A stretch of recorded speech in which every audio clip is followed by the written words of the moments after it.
আবারও দলে সক্রিয় হতে দেখা যাচ্ছে বিজেপি নেতা দিলীপ ঘোষকে। দলের রাজ্য সভাপতি পরিবর্তন হওয়ার পর তার সঙ্গে সাক্ষাৎ করেছেন দিলীপ, তারপরেই দিল্লিতেও গিয়েছেন।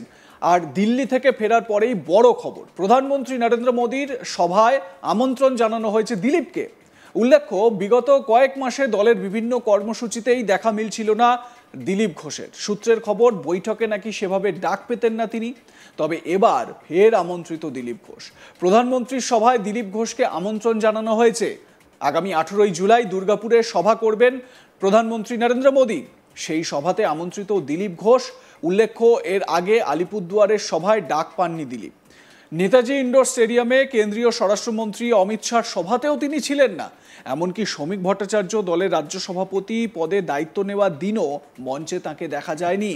কিন্তু এবার যেন সেই চিত্রটাই পাল্টাতে চলেছে। উল্লেখ্য, সম্প্রতি দিলীপ বলেন, পার্টি আমাকে দায়িত্ব দেয়নি, সেটা 1 বছর হলো। সামনে বিধানসভা ভোট আসছে, পার্টি যদি কোনো দায়িত্ব দেয় করব। একই সঙ্গে আগামী 21শে জুলাই তাঁর তৃণমূলে যোগদানের জল্পনা প্রসঙ্গে দিলীপ সাফ জানিয়েছিলেন, যারা জল্পনা করার তারা করবে, আর যারা কাজ করার তারা করবে, তবে জল্পনা চলতে থাকবে। 21 তারিখের পর ফের নতুন জল্পনা আসবে। গত 10ই জুলাই দিলীপ ঘোষ কি বলেছিলেন সাংবাদিকদের শোনাবো আপনাদের। সক্রিয় মানে প্রত্যেকদিন টিভিতে লোকে দেখেছে আমাকে। সক্রিয় আমি আছি, পার্টির সাংগঠনিক কাজে হয়তো সক্রিয় নেই। আমি আমার জীবনে বিভিন্ন কাজে সক্রিয় থাকি। পার্টি আমাকে কোনো দায়িত্ব দেয়নি, সেটা 1 বছর হলো। এমপির আগে পর্যন্ত, তো 24 পর্যন্ত আমি কেন্দ্রীয় সহসভাপতি ছিলাম। তারপর নির্বাচন হলো, আবার বাংলায় নির্বাচন আসছে, সেই জন্য পার্টি যদি মনে করে আমাকে যা দায়িত্ব আমি সেটা করবো। এখন দেখা যাক পার্টি আমাকে কীভাবে চায়। আমি বিধানসভায় ক্যান্ডিডেট আগে হয়েছি, লোকসভায়ও হয়েছি। পার্টির প্রয়োজনে যা দরকার সেটা করবো। বাংলায় কি আপনার পার্টি আবার জোটবদ্ধভাবে চলবে নাকি? জোটবদ্ধ আছি, জোটবদ্ধ নাই এরা যে বলছে তারা বিজেপি সম্বন্ধে ধারণা নেই। না, একবারই তো ওনার সঙ্গে দেখা করলাম। উনি বলেছেন সবাইকে নিয়ে কাজ করতে হবে। উনি সভাপতি, উনি যেটা ঠিক করবেন সেটা সবাই মেনে নেবে।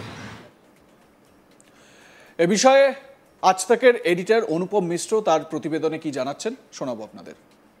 সব জল্পনার অবসান হলো অবশেষে। দিলীপ ঘোষ বিজেপির দাপুটে নেতা, তিনি কিন্তু প্রধানমন্ত্রী নরেন্দ্র মোদীর দুর্গাপুরের র্যালিতে যাওয়ার ডাক পেলেন, আমন্ত্রণ পেলেন। আসলে কিছুদিন আগে তিনিই বলেছিলেন যে আমি জলেও নেই, পোনাতেও নেই। তিনি বলেছিলেন যে আমি 21শে জুলাই প্রত্যেকে ভাববে কি হলো, এরকম একটা মন্তব্য করেছিলেন। তারপর থেকেই একটি জল্পনা শুরু হয়ে গেছিল যে 21শে জুলাই কি হবে। কিন্তু তার আগেই সমস্ত জল্পনার অবসান ঘটিয়ে বিজেপির এই দাপুটে নেতাকে ডাকা হলো প্রধানমন্ত্রী নরেন্দ্র মোদীর 18ই জুলাই দুর্গাপুরের সভায়। আসলে এই যে ডাকাটা দিলীপ ঘোষকে এই সভায়, এটা খুবই তাৎপর্যপূর্ণ। তার কারণটা বলতে গেলে একটু ব্যাকগ্রাউন্ডটা জানানো দরকার। দিলীপ ঘোষ আসলে বিজেপির যে পশ্চিমবঙ্গের সভাপতি হয়েছিলেন, তার মধ্যে সবচেয়ে সফল সভাপতি ওনাকে বলা হয়। উনি যখন ছিলেন তখন 18টি সিট 2019-এ যখন লোকসভা ইলেকশন হয়েছিল তখন বিজেপি পেয়েছিল। আর তারপর থেকেই যে রেজাল্ট বিজেপি দিতে শুরু করলো, আর ওনার যে সময় ছিল 5 বছরের মতো, ওনার যে কাজ ছিল, তারপর থেকেই বলা হতে চললো যে দিলীপ ঘোষ বিজেপির সবচেয়ে সফল সভাপতি। আর দিলীপ ঘোষ সবচেয়ে বড় মাস লিডারও বলা যেতে শুরু করলো, যেটা দেখা হলো যে দিলীপ ঘোষের সভায় সবচেয়ে বেশি লোক আসছেন। কিন্তু এই পুরো ব্যাপারটা আস্তে আস্তে অন্য দিকে যেতে শুরু করলো। এই মে মাসে যখন দিলীপ ঘোষ দেখা করলেন রাজ্যের মুখ্যমন্ত্রী মমতা বন্দ্যোপাধ্যায়ের সঙ্গে দীঘায় জগন্নাথ মন্দিরের উদ্বোধনের সময় তিনি নিজের ওয়াইফের সঙ্গে ওখানে পৌঁছে গিয়েছিলেন, দেখা করেছিলেন। সেই ব্যাপারটা কিন্তু অনেকে ভালো চোখে নেয়নি। বিজেপির বড় বড় নেতারা সেটাকে ভালো চোখে না নিয়ে ওনাকে সাইডলাইন করতে শুরু করা হলো। আর তারপরের বড় বড় প্রোগ্রামে দিলীপ ঘোষকে দেখা যায়নি, ওনাকে ডাকা হয়নি, আমন্ত্রণ দেওয়া হয়নি। এমনকি প্রধানমন্ত্রী যখন আলিপুরদুয়ারে সফরে গিয়েছিলেন 2 মাস আগে, তখনও কিন্তু দিলীপ ঘোষকে সেখানে পাওয়া যায়নি, দেখা যায়নি। আর তারপর থেকেই জল্পনা শুরু হলো যে দিলীপ ঘোষ কি পার্টিতে থাকবেন না পার্টি থেকে বেরিয়ে যাবেন। আর ইতিমধ্যেই দিলীপ ঘোষ দু একটা এরকম মন্তব্য করলেন যেটাকে সাসপেন্স বলা চলে। আর তারপর থেকেই জল্পনা চলছিল।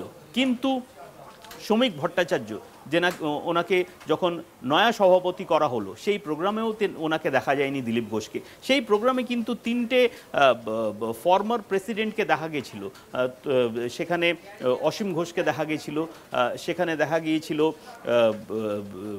রাহুল সিনহাকে দেখা গিয়েছিল, কিন্তু দিলীপ ঘোষকে সেই প্রোগ্রামে ডাকা হয়নি। কিন্তু যেই মুহূর্তে শ্রমিক ভট্টাচার্যকে নয়া সভাপতি করা হলো তারপর থেকেই একটি জল্পনা চলছিল যে এখন হয়তো দিলীপ ঘোষকে আবার থেকে ফিরিয়ে নেওয়ার একটা প্রচেষ্টা শুরু হবে, আর সেটা আস্তে আস্তে ইঙ্গিতও পাওয়া যাচ্ছিল। আর তারপরেই দিলীপ ঘোষ পৌঁছলেন বিজেপি পার্টি অফিসে, শ্রমিক ভট্টাচার্যের সঙ্গে দেখা করলেন, আর দেখা করার পরের দিনই দিলীপ ঘোষকে ডেকে নেওয়া হলো দিল্লিতে সেন্ট্রাল লিডারশিপ সঙ্গে দিলীপ ঘোষের দেখা হলো, সেখানে কথা হলো। তারপরের দিন শ্রমিক ভট্টাচার্যকেও দিল্লিতে ডাকা হয়েছিল, আর তারপর থেকেই যেটা শোনা যাচ্ছিল যে হয়তো এবার দিলীপ ঘোষের প্রত্যাবর্তন হবে, তিনি পার্টিতে আবার আগের মতো একটি ইম্পর্টেন্ট ক্যারেক্টার হয়ে দাঁড়াবেন, ভালোভাবে কাজ করবেন। আর ইতিমধ্যেই আজকে সোমবার সকাল থেকেই এই জল্পনা চলছিল, তখন খবর আসে কি ওনাকে আমন্ত্রিত করা হয়েছে 18ই জুলাই দুর্গাপুরে প্রধানমন্ত্রী নরেন্দ্র মোদীর র্যালিতে থাকতে। এটাও আমরা জানতে পাচ্ছি যে 17 তারিখ তিনি চলে যাবেন দুর্গাপুরে, সেখানে থাকবেন, আর 18 তারিখ সেই র্যালিতেও থাকবেন। এটা কেন তাৎপর্যপূর্ণ সেটাও বলি যে 2024-এর যে লোকসভা ইলেকশন হয়েছিল সেই সময় কিন্তু দিলীপ ঘোষ দুর্গাপুর বর্ধমানের যে সিটটা সেখান থেকে বিজেপির ক্যান্ডিডেট ছিলেন। ওনার নামটা অনেক পরে ঘোষণা করা হয়েছিল, অনেক কম সময়ে তিনি প্রচারের জন্য পেয়েছিলেন, তিনি প্রচার করেছিলেন, লড়াই হয়েছিল, কিন্তু তিনি হেরে যান।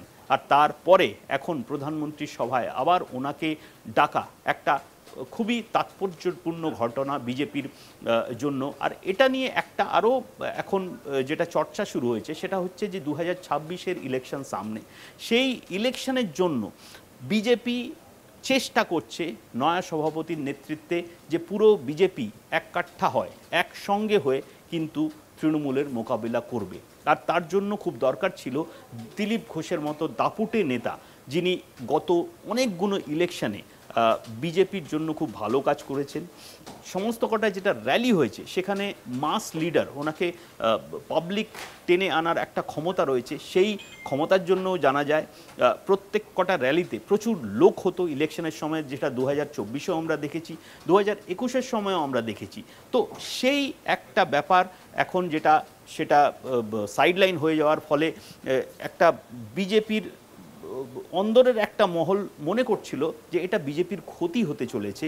2026-এর যে লড়াই, দিলীপ ঘোষ যদি না থাকে তাহলে হয়তো অতটা শক্ত হতে পারবে না। তার জন্যই একটা প্রচেষ্টা চলছিল।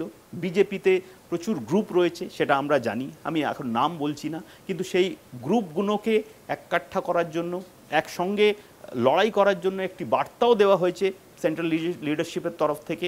আর প্রধানমন্ত্রী যে সভায় দিলীপ ঘোষকে ডাকা হয়েছে সেখানে শ্রমিক ভট্টাচার্যও থাকবেন, সেখানে শুভেন্দু অধিকারীর থাকার কথা রয়েছে। তো একটা এরকম একটা ফেস বিজেপির দেখানোর এই প্রচেষ্টা হচ্ছে, যেটায় লোকজন, জনতা আর বিরোধীরাও দেখতে পাবেন যে 2026-এর যে লড়াই, বিজেপি কিন্তু গ্রুপিজম হয়ে করছে না, একটা সমানভাবে একত্রিত হয়ে লড়াই করবে। এই একটি চিন্তা ভাবনা নিয়ে কিন্তু একটা প্ল্যানিং নিয়ে বিজেপি এখন এগোচ্ছে, যেটা আমরা জানতে পাচ্ছি। বিজেপির প্রচেষ্টা হচ্ছে যে 2026-এর লড়াইতে প্রত্যেক বড় নেতা একসঙ্গে নিজের প্রচুর ক্ষমতা সামর্থ্য নিয়ে পুরোপুরিভাবে লড়াই করবে, তাতে বিজেপির লাভ হবে। আর এই প্রচেষ্টাটাই এই মুহূর্তে দেখা যাচ্ছে। দিলীপ ঘোষ প্রাধান্য পাচ্ছেন, আবার থেকে দিলীপ ঘোষকে ডাকা হয়েছে। কেন যে আমরা জানি গত 2-3 মাসের মধ্যে দিলীপ ঘোষের কোনো বড় বিজেপির কর্মসূচিতে দিলীপ ঘোষ ছিলেন না, ওনাকে আমন্ত্রিত করা হচ্ছিল না। জল্পনা শুরু হয়েছিল 21শে জুলাই কি হবে, 21শে জুলাইয়ের আগেই বা পরে কি বিজেপিতে থাকবেন কি থাকবে না, এমনও জল্পনা শুরু হয়েছিল, কিন্তু সেই জল্পনা সব অবসান হয়েছে। আর অবশেষে বিজেপিতে প্রাধান্য পাচ্ছেন বিজেপির দাপুটে নেতা Dilip Ghosh. Like, comment, share করতে ভুলবেন না। দেখতে থাকুন আজ তাক বাংলা, সাবস্ক্রাইব করুন ইউটিউব চ্যানেলটি।